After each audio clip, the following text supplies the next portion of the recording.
World king यीशु TV में आज से हम प्रभु यीशु की अमर प्रेम गाथा को प्रस्तुत कर रहे हैं। आज प्रस्तुत है इस गाथा का प्रथम भाग, जो इस प्रकार है। आपकी प्रतिक्रियाओं का स्वागत है। ये गाथा आपको बहुत अच्छी लगेगी। इस दुनिया को बनाने वाला सिर्फ एक ही ईश्वर है। उसका अस्तित्व सदा से है और सदा बना रहेगा।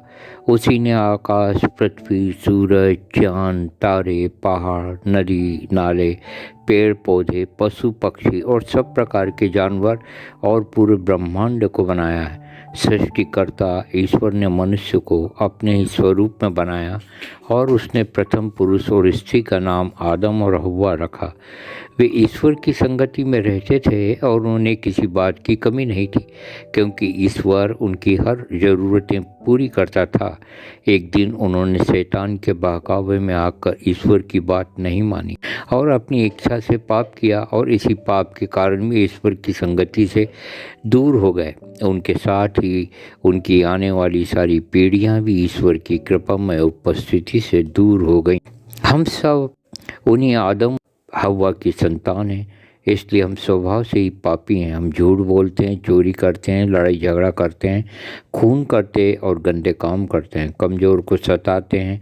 हमारे मन में लालच, घमंड और जलन है। इस प्रकार हम हर रोज़ पाप और बुराइयां करके ईश्वर के सच्चे मार्ग से भटक गए और अपनी ही इच्छा के अनुसार जीवन बिताते हैं। ईश्वर हम सबका हमारे कर्मों के अनुसार न्याय करेगा और पापमय अवस्था में मरने के बाद हमें दंड स्वरूप नरक में जाना पड़ेगा। ईश्वर की कृपा। ईश्वर अत्यंत प्रेममय और दयालु हैं, जो वो पाप से घृणा करते हैं, परंतु हम मनुष्यों से प्रेम करते हैं, भले ही हम पापी ही क्यों ना हो। इसलिए उस प्रभु ने इस संसार में एक मुक्तिदाता को भेजा कि वह हमें आने वाले दंड से बचाए। वो मुक्तिदाता है ईश्वर का इकलौता बेटा प्रभु यीशु मसीह। वो लगभग 2000 साल पहले इजराइल देश के एक गांव बेतलेहम में मरियम नाम की एक कुंवारी से पैदा हुआ।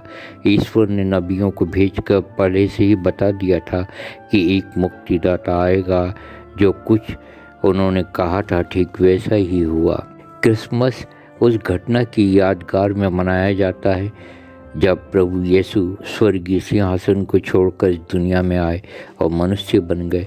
जब पाप के कारण ईश्वर के साथ हमारा रिश्ता टूट चुका था और हम वापस ईश्वर के पास स्वर्ग में अपने बलबूते पर नहीं जा सकते थे, इसलिए स्वयं ही हमारे वो मार्ग बने जिस पर चलकर हम मनुष्य अपने पापों से मन फिराकर वापस उनके पास जा सकें। प्रभु यीशु का जन्म के बाद में उनका कैसे बीता जीवन।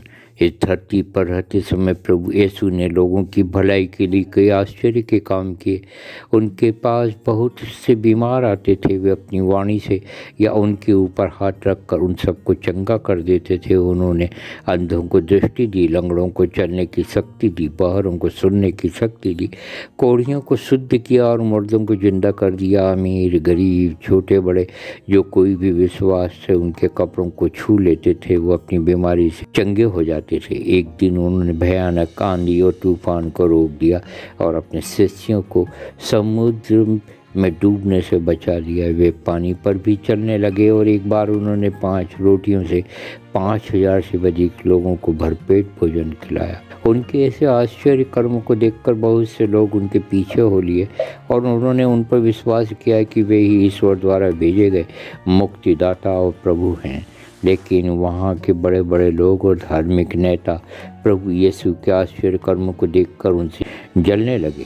यीशु ने उनसे भी कहा कि वे अपने पापों पर पश्चाताप करें तथा नम्र और दीन बनकर ईश्वर की बात मानें। लेकिन उन्होंने अपने ज्ञान और घमंड के कारण उनकी बातों को तुच्छ जाना और उनसे नफरत करने लगे। उन्होंने यीशु को मार डालने की एक योजना बनाई।